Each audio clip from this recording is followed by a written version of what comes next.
Menanam seledri secara organik di polybag bisa tumbuh subur dan rimbun seperti ini. Ada beberapa tips yang akan saya bagikan di video kali ini. Cara merawat agar pohon seledri yang kita tanam secara organik di polybag bisa tumbuh subur dan rimbun seperti ini. Dimulai dari penggunaan media tanam yang akan kita gunakan. Untuk media tanam yang biasa saya gunakan untuk menanam seledri secara organik agar tumbuh subur dan rimbun seperti ini, yaitu saya menggunakan media tanam yang terdiri dari tanah, sekam padi, dan juga kohe kambing. Untuk perbandingannya, 1:1:1.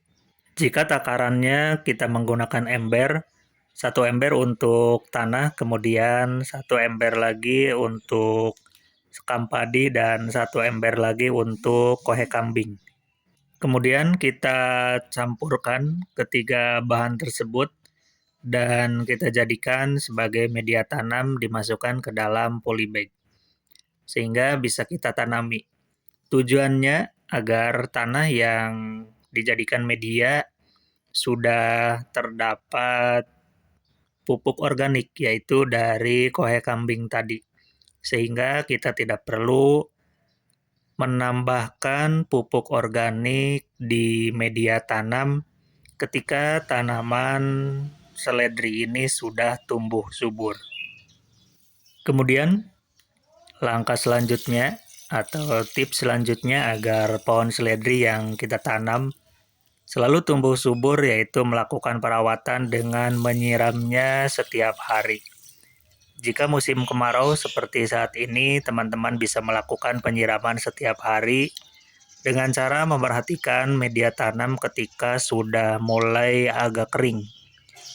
Tetapi ketika media tanah ini belum begitu kering atau masih basah, teman-teman tidak melakukan penyiraman secara sering atau rutin karena sebetulnya untuk pohon seledri ini jangan terlalu becek karena kurang bagus ya ketika terlalu becek.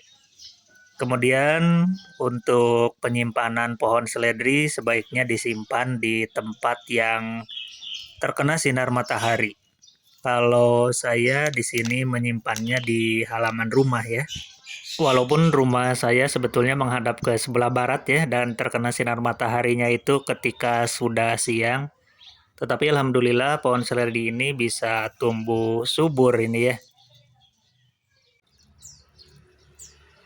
Kemudian selain itu juga saya biasa menyiram dengan menggunakan air cucian beras sebagai pupuk organik cair setiap 2 kali dalam 1 minggu ya. Air beras ini sudah difermentasi terlebih dahulu selama sehari semalam.